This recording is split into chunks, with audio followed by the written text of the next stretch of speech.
Gene Tierney was an old Hollywood bombshell who attracted attention wherever she went. What many didn't know about, however, were the tragedies she experienced off camera. Despite a comfortable early life in high society, her mental and physical health began to crumble after the traumatic birth of her first daughter. Keep watching to learn the story of how Gene Tierney never escaped misfortune and it almost cost her life. Early life and career. Gene Tierney was born November 19, 1920, in Brooklyn to Howard Sherwood Tierney and Bella Lavinia Taylor. She was named after her uncle and had a brother named Howard Sherwood Tierney Jr. and a sister Patricia. She was raised in Westport, Connecticut, and her education was top-notch. She became interested in the arts at an early age and had a poem published in her school's magazine. She attended the Green Farms Private School and played Jo in a production of Little Women at the Uncoa School in Fairfield. She went to the Brilliant International School in Switzerland for 2 years, where she learned to be fluent in French. She later returned to America to attend the prestigious Miss Porter School in Connecticut. Gene said that women of her day, especially those of her status, were expected to finish school, marry a Yale boy, and live in Connecticut. She had an official coming-out party to announce her entry into society and marriage eligibility on September 24, 1938, when she was 17. She quickly became bored with the high society life and wanted to become an actress instead. A visit to Warner Brothers' studio nearly earned her a contract with director Anatole Litvak. Her father insisted she become a legitimate actress on stage first. She took his advice and began her early career with Broadway director Benno Schneider in New York. Her first role was as a water carrier in the 1938 production of What a Life, but even that small part began to earn her attention. She continued landing more roles, including Molly O'Day in the 1939 production of Miss O'Brien's Entertains and Peggy Carr in a production of Ring 2 the same year. One of her first film roles was in Heaven Can Wait. Director Ernst Lubitsch shouted at her and berated her at first, but they eventually learned to get along. Her parents began to support her once her career took off, and her father even opened a corporation called Bell Tier. It helped her earn her first movie contract with Columbia Pictures. They offered $350 a week for a 6-month deal. That attempt flopped when her inability to remember her lines for the film Coast Guard with Randolph Scott led the studio head to replace her. She went back to the New York stage and found success with the 1940 production of The Male Animal. That role attracted critical attention and made Darryl F. Zanuck, the head of 20th Century Fox, take notice. He signed her the next day. This contract led to parts in films such as The Return of Frank James and Hudson's Bay and Tobacco Road in 1941. Her starring role in Belle Starr was her breakout part, and it only led to more success. That same year led to her scoring parts in Sundown and The Shanghai Gesture, and she also appeared in Sons of Fury, Rings on Her Fingers, Thunderbirds, and China Girl, all in 1941. Gene met designer Oleg Cassini at a party held by mutual friend Constance Moore. They were smitten, and he went on to design many of the costumes for her films. They eloped on June 1, 1941, when she was 20. Her parents didn't approve of his Russian-Italian heritage or the fact that he was born in France. They were so upset, they attempted to sue her for 25% of her earnings, and the tension caused her parents to separate. Gene and Oleg had 2 daughters, Daria and Christina. They separated in 1946, divorced in 48, reunited for a bit, then divorced amicably but permanently in 1952. He made out well on the deal and became an even more famous designer. Gene met John F. Kennedy in 1946 while separated from Oleg. They had a brief romance that ended when he admitted his political aspirations meant he could never marry her. When he became president years later, she sent him a congratulatory note but admitted she'd voted for Nixon due to her strong Republican leanings. Gene met Howard Hughes while working with Columbia. He was infatuated with her beauty and attempted to seduce her, but she wasn't impressed.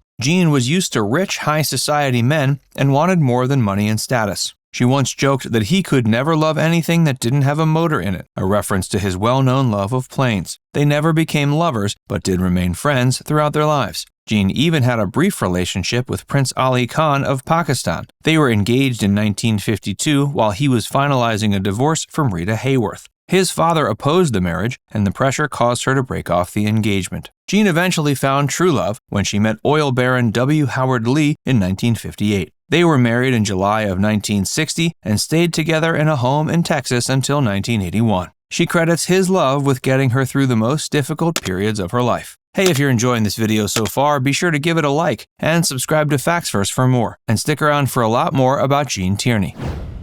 The tragedy of her first daughter.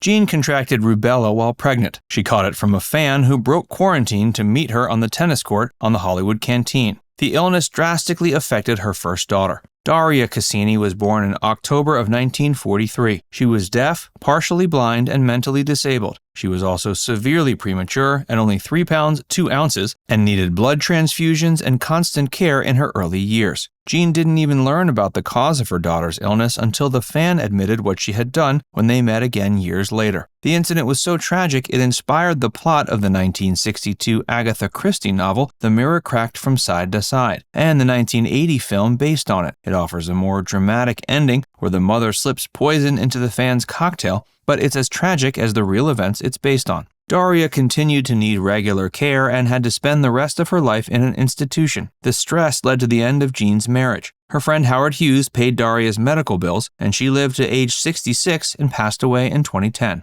The incident devastated Gene and has led to many of the other tragedies and mental health struggles she experienced in her life. Further tragedy.